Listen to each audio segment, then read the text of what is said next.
আমরা ইতিমধ্যে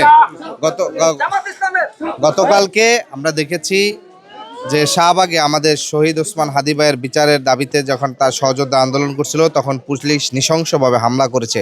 শুধু হামলা করেনি, শহীদ হাদি ভাইয়ের লাশ নিয়ে কটূক্তি করেছে। একই সাথে তারা যারা জুলাইয়ের যোদ্ধা ছিল তাদেরকে বেদম পিটিয়েছে। আমরা পুলিশকে বলবো যে গণ অভ্যুত্থান পরবর্তীতে এই ধরনের আচরণ থেকে অবশ্যই আপনাদের বিরত থাকতে হবে। একই সময় আমরা দেখেছি যে আমাদের ঢাকা 18 আসনের স্বতন্ত্র প্রার্থী মহিউদ্দিন রনি ভাইও ব্যাপক আহত হয়েছে এবং তিনি হসপিটালে চিকিৎসাধীন আছে। আমরা তার খোঁজখবর নিচ্ছি। আমরা দেখি যে হয়তো আজকে তার দেখতে যাওয়ার চেষ্টা করব, কারণ যখন ঘটনা ঘটছে এখান থেকে যাওয়া বেশ দূর এই জায়গার থেকে।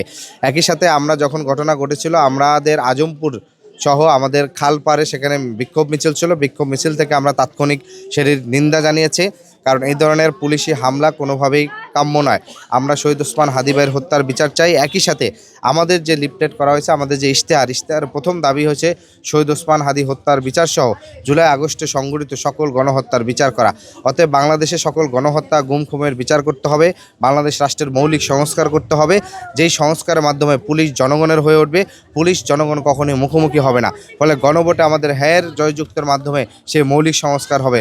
একই সাথে আগামীতে ভারতীয় আধিপত্যবাদের বিরুদ্ধে 12ই ফেব্রুয়ারি এই বৃহত্তর উত্তরা ঢাকা 18বাসীরা রায় দিবেন। ঐক্যবদ্ধ বাংলাদেশ ইনশাআল্লাহ সরকার গঠন করবে।